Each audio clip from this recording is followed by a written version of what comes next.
কে শ্রেষ্ঠ, যিনি আসমান জমিন সৃষ্টি করেছেন, আসমান থেকে বৃষ্টি বর্ষণ করছেন এবং বৃষ্টি দিয়ে সবুজ শ্যামল সুন্দর বাগবাগিচা সাজিয়েছেন, সেই আল্লাহ, নাকি যাদেরকে এই কাফেররা শরীক করে তারা?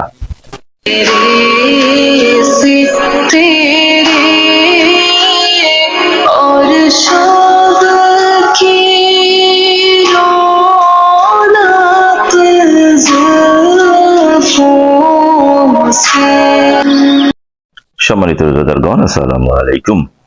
পবিত্র রমজান মাসের 16তম দিন শেষ হলো আজ। রাতে এশার নামাজের পর পড়া হবে 17তম তারাবি।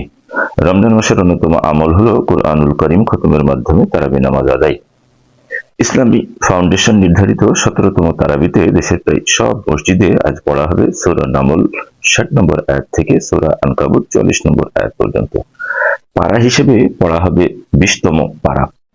চলুন এক নজর দেখে নিই আজকের খতম তারাবিতে কি তেলাওয়াত করা হবে। 20তম পারার শুরুতে আল্লাহ পাকের কুদরত ও একত্ববাদের ব্যাপারে মজবুত 5টি দলিল পেশ করা হয়েছে। দলিলগুলো প্রশ্নের আকারে উল্লেখ করা হয়েছে। প্রথম দলিল, কে শ্রেষ্ঠ, যিনি আসমান জমিন সৃষ্টি করেছেন, আসমান থেকে বৃষ্টি বর্ষণ করছেন এবং বৃষ্টি দিয়ে সবুজ শ্যামল সুন্দর বাগবাগিচা সাজিয়েছেন, সেই আল্লাহ, নাকি যাদেরকে এই কাফেররা শরীক করে তারা?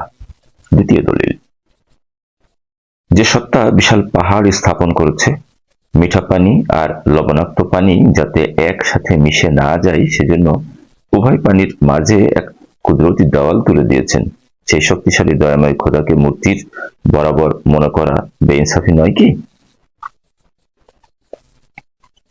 তৃতীয় দলিল, অসহায় অবস্থায় দুঃখ কষ্টের সময় এবং অসুস্থতার মুহূর্তে কার কাছে প্রার্থনা করা যায়? রাব্বুল আলামিনের কাছে নাকি প্রাণহীন এই মূর্তিগুলোর কাছে? চতুর্থ দলিল, গভীর অন্ধকারে জলে ও স্থলে কে পথের দিশা দেয়? বৃষ্টি বর্ষণের পূর্ব মুহূর্ত শীতল ঠান্ডা বাতাস কে প্রবাহিত করেন? রব্বে কারিম নাকি হাতে গড়াই মূর্তিগুলো? পঞ্চম দলিল, মানুষকে কে সৃষ্টি করল আর দ্বিতীয়বার কে তাকে জীবন দান করবে?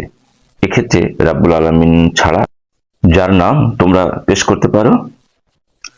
যারা হেদায়েতের আহ্বানে সাড়া দেবে না তাদের জন্য কিয়ামতের দিন কেমন হবে, কেমন আযাব রয়েছে তা বলা হয়েছে সূরা নামলের 83 থেকে 93 নম্বর আয়াত পর্যন্ত।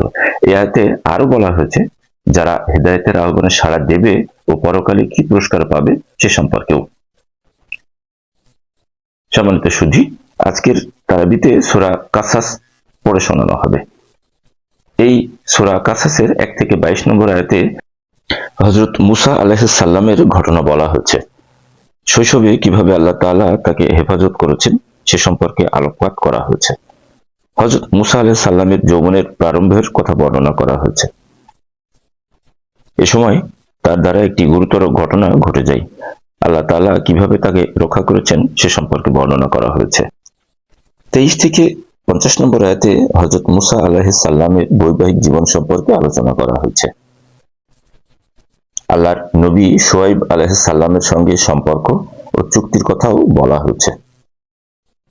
বলা হয়েছে মুসা আলাইহিস সালামের নবুয়ত লাভের ঐতিহাসিক ঘটনাও। নবুয়ত লাভের পর মুসা আলাইহিস সালামের দাওয়াতি কৌশল কি ছিল তাও বর্ণনা করা হয়েছে।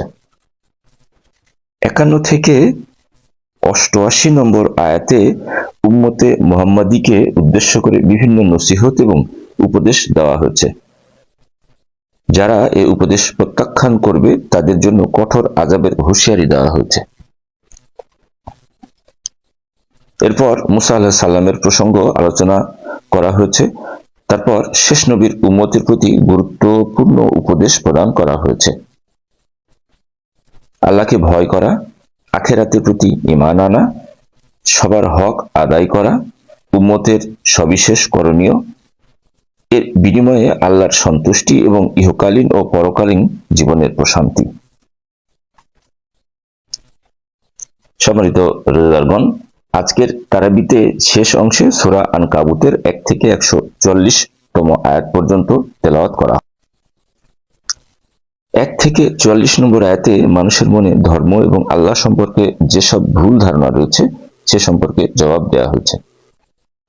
অতঃপর পূর্ববর্তী নবীদের নাম ধরে ধরে তাদের বিভিন্ন ঘটনা বর্ণনা করা হয়েছে। এটা এজন্যই বলা হয়েছে মানুষ যেন বুঝতে পারে ও আল্লাহর প্রতি মনোযোগী হয়। পরের অংশে বলা হয়েছে যারা আল্লাহ ব্যতীত অন্যের ইবাদত করে এবং অন্যের উপর ভরসা করে তাদের দৃষ্টান্ত মাকড়সার জালের মতো, যা অত্যন্ত দুর্বল। মাকড়সাকে আরবিতে আনকাবুত বলা হয়। মাকড়সার নামে সূরাটি রয়েছে। সম্মানিত রোজাদারগণ, 17তম তারাবির আজকের তেলাওয়াতের সারাংশ এ পর্যন্তই।